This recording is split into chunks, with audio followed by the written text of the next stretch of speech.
Dear parents, have you ever had one of those moments?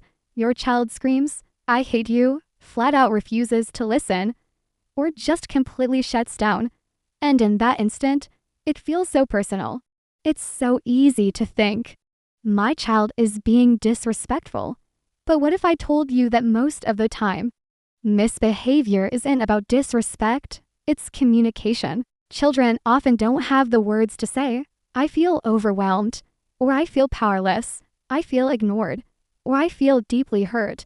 So instead, they speak through their behavior. When we learn to listen to the message behind the behavior, everything starts to change. Here's a key idea. Misbehavior usually comes from discouragement. Kids don't wake up in the morning wanting to cause problems. Most acting out comes from simple things: being tired or hungry, feeling disconnected from you, feeling powerless in their own world, or feeling unsure of their place in the family. A child who feels capable and connected doesn't need to act out. So, instead of asking, "How do I stop this behavior?" we can ask a more powerful question: what does my child need right now? Now, let's talk about responsibility. Many of us were raised to believe that children learn responsibility through shame. But shame doesn't build responsibility. It builds fear, resentment, or withdrawal. True responsibility grows when children learn three things: what happened, how to fix it, and what to do differently next time. When we focus on solutions instead of punishment, children grow instead of shutting down. This brings us to why punishment often fails. Sure, punishment might stop a behavior in the moment, but it rarely teaches the skills they need for life. Instead, children might learn to hide their mistakes. They might learn that power wins. Or they might learn, if I'm hurt, I should hurt someone back. If we want our children to develop self-control, empathy, and cooperation, they need our guidance, not our fear.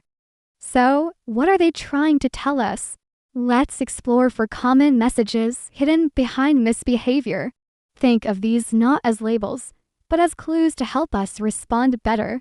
First up is the need for attention. The message is, "Notice me." The hidden belief is, "I only feel like I matter when you are focused on me." You'll see this in interrupting, whining, or just constant talking. As a parent, this can make you feel irritated or even guilty. When you correct them, the behavior stops for a minute, and then it comes right back. So what helps? Connection. Try saying, "I see you. I'll be with you in just a moment." Or invite them in, "Come help me with this." You could also plan for later. Let's schedule some special time together after dinner. The goal is to teach them better ways to get your attention without rewarding the disruption. The second message is about power. The cry is, "You can't make me." The hidden belief here is, "I only feel like I belong when I'm in control."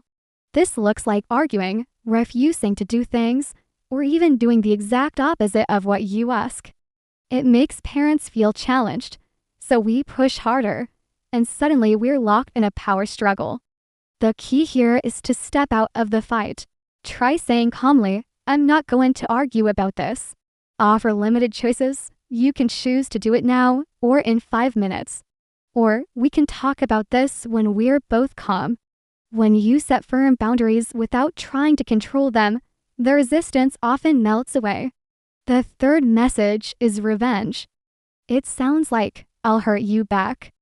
The hidden belief is painful. "I've been hurt, and I want you to feel it too." This is when you hear things like, "I hate you," or see cruel words and destructive behavior. As parents, this cuts deep, and our instinct is to react harshly. But that just fuels the cycle of revenge. What helps is to not retaliate. Try responding to the feeling, not the words. "That sounds like a very hurt child speaking." Or, "We'll talk about this later when we're calm." You can also ask, "What happened for you to feel this way?"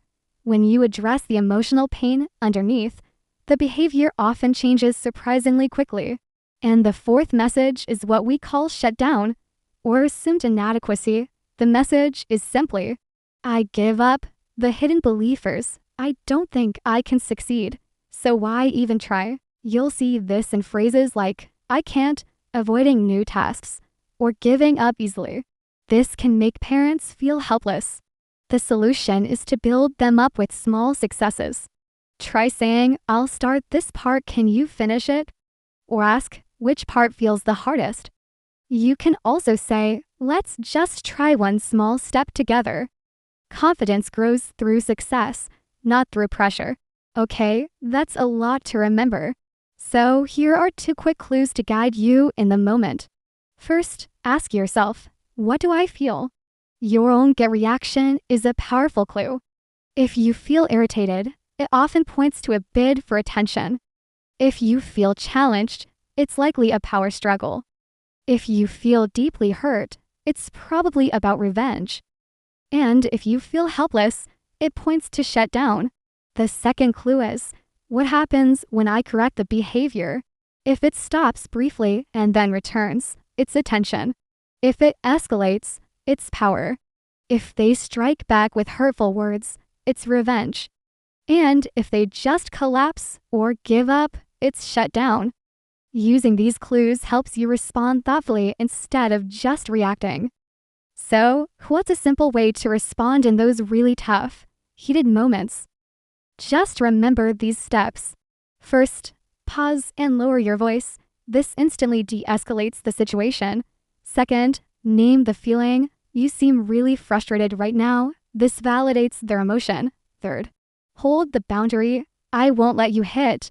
This keeps everyone safe. And finally, invite problem solving. Let's figure this out together. This simple process teaches children to crucial things.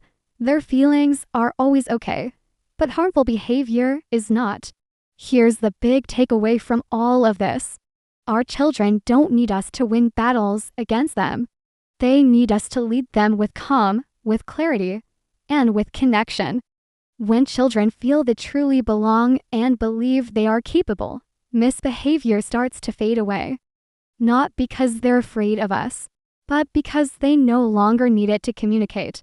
So the next time your child acts out, take a breath and remember, behavior is a message. Listen before you react. Thank you so much for watching. I'll see you in the next video.